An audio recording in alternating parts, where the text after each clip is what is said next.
Well, today we're going deep, Oh, are we? deep under the waves. Ooh, sounds interesting. It's a story. Okay. It's a story about a nuclear submarine, I love a good submarine story. the USS Triton. The USS Triton. And Uh-oh. it involves what the Navy calls an unforeseen atmospheric event. Unforeseen atmospheric event. That sounds like they're really trying to avoid saying what it is. Well, we do have a press release. Ah, so the Navy is willing to give us some information. Yes. Okay, good. It's titled Naval Command Releases Statement on USS Triton's Unforeseen Atmospheric Event. So that is the title. Yeah. Straight to the point. It's a little unusual, isn't it? Well, it definitely makes you wonder what exactly happened down there. It does. In a nuclear submarine. Right? Unforeseen atmospheric event. Well, sadly, Yeah. 3 officers were lost on the Triton Oh, that's terrible. due to this event. So this wasn't just a minor incident. Right. This was something serious. And Admiral John Pepe Larganis wide open. Chief of Naval Operations. Yes. Chief of Naval Operations. Okay. He's given his, condolences to the families. Of course, a terrible tragedy like this. And he wants everyone to know that they're going to do a very thorough investigation. Well, you would hope so. Absolutely. With the loss of life. And they are committed to the safety of their personnel. Right, which is paramount in such a high-risk environment. And submarines, Yeah, They're confined spaces. incredibly so. Very high-pressure environment. Under tons of water. Exactly. So maintaining that stable atmosphere is absolutely critical. It's crucial for survival down there. Yeah, every breath you take is dependent on those systems working properly. So Dr. Movil, he's the lead investigator for the Naval Safety Center, Okay. and he gave some details. About what actually happened. Yes. Okay. Apparently there was a significant release of methane, Methane. like natural gas, And other gas. Okay. from a crew member, Okay, wait. which led to a really rapid depletion of oxygen From a crew member. inside the sub. So somebody cut the cheese down there. Well, This is what we're delicately calling an unforeseen atmospheric event. he says, Dr. Mughal, that it created what's known as a hypoxic environment. Hypoxic meaning low oxygen. Insufficient oxygen. Right, got it. To sustain life. So basically they suffocated. And this resulted in the death of these 3 officers. Oh. Nuclear submarines are, Yeah.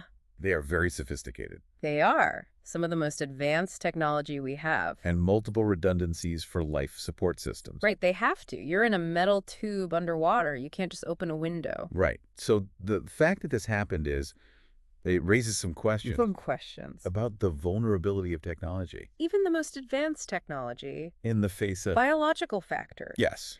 I'm starting to understand why they called it an unforeseen atmospheric event. Well, the press release names the crew member. They do. Yes. Okay. Seaman Bob Salmonfart. Seaman Bob Salmonfart. And he's undergoing medical evaluation and counseling. Probably a lot of counseling after that. I would imagine. I mean, imagine the guilt. Yeah. Your, shall we say, bodily emissions end up taking out 3 of your fellow crew members. So the Navy. Yeah. They're doing a lot in response to this. They should hope so. They're reviewing dietary guidelines. For submarine personnel. Reassessing ventilation protocols. They're like how air is circulated and filtered within the submarine. And I think most notably, Yeah. they're implementing a no-bean policy. Right, a no-bean policy. Across the entire submarine fleet. Wow. That's serious. I mean, this is a pretty drastic measure. It is. But I guess when you consider the potential consequences, Yeah. it makes sense. It's a reminder that even in a place like a nuclear submarine, where everything is so technologically advanced, Yeah. a seemingly small variable, Can have catastrophic consequences. this really shows us how delicate the balance is Yeah. between human needs And the technology we designed to keep us alive. in such extreme environments. It's like we're constantly pushing the boundaries Yeah. of what's possible. Going further into the depths of the ocean. The vastness of space. And we have to be so aware of these little things That can go wrong. because they can have huge consequences. Yeah. Admiral Larganis wide open, he said that this was a real tragedy. He did. And They're unusual. going to learn from it. They have to. Make sure it never happens again. Well, how often do they deal with, deadly farts? There's a full investigation underway. Makes sense. The Navy's going to release a detailed report later. So we'll get more information eventually. But what we don't know is how this will shape protocols and technologies in the future I mean, you've got to think they're going to take a hard look at everything, for maintaining a safe and habitable environment. especially in those extreme conditions. Yeah. It's not just about the technology, though, is it? No. I mean, this incident, it brings up the human factor, too. In what way? Like, how do you design for something like this? That's a good question. You can have the best life support systems in the world. Right. But if someone eats a giant bowl of chili before their shift, it could all be for nothing. Yeah. So true. It's a sobering thought It is. that even these carefully engineered environments, Uh-huh. they're only as strong as their weakest link. And sometimes that weakest link is, well, The human behind. the human behind.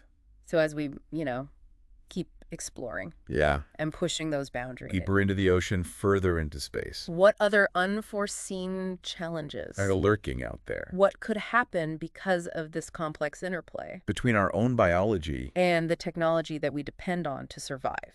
it's a question worth pondering. It is. Definitely.